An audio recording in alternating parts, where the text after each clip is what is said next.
Middle class को हमेशा से बजट में इनकम टैक्स छूट में बढ़ोतरी की उम्मीद होती है, लेकिन इस बार ये उम्मीद टूट गई। सरकार ने आम आदमी को इस बार इनकम टैक्स में कोई राहत नहीं दी है। वित्त मंत्री निर्मला सीतारमण ने इनकम टैक्स में कोई बदलाव नहीं करने का ऐलान किया है।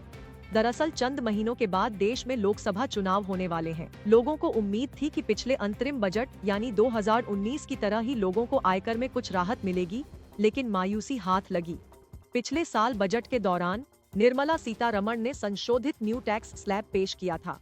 इसके अलावा आयकर दाताओं के लिए वैकल्पिक तौर पर ओल्ड टैक्स स्लैब भी रहेगा। पुरानी टैक्स रिजीम चुनने पर अभी भी आपकी 2.5 लाख रुपए तक की इनकम ही टैक्स फ्री रहेगी। हालांकि इनकम टैक्स एक्ट के सेक्शन 87A के तहत आप 5 लाख तक की इनकम पर टैक्स बचा सकते हैं। वहीं नई टैक्स रिजीम चुनने पर पहले की तरह ही 3 लाख रुपए तक की इनकम पर टैक्स नहीं देना होगा। इसमें भी इनकम टैक्स एक्ट के सेक्शन 87A के तहत नौकरी पेशा लोग 7.5 लाख रुपए तक की इनकम पर और अन्य लोग 7 लाख तक की इनकम पर टैक्स छूट पा सकते हैं। वित्त मंत्री सीतारमण ने बताया कि कॉर्पोरेट टैक्स को घटाकर 22% किया गया है।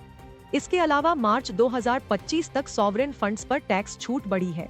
स्टार्टअप्स के लिए टैक्स छूट का दायरा बढ़ाया गया है। इसके अलावा उन्होंने ये भी बताया कि आयकर भरने की प्रक्रिया आसान की गई है। अब औसतन 10 दिन में ITR रिफंड किया जा रहा है।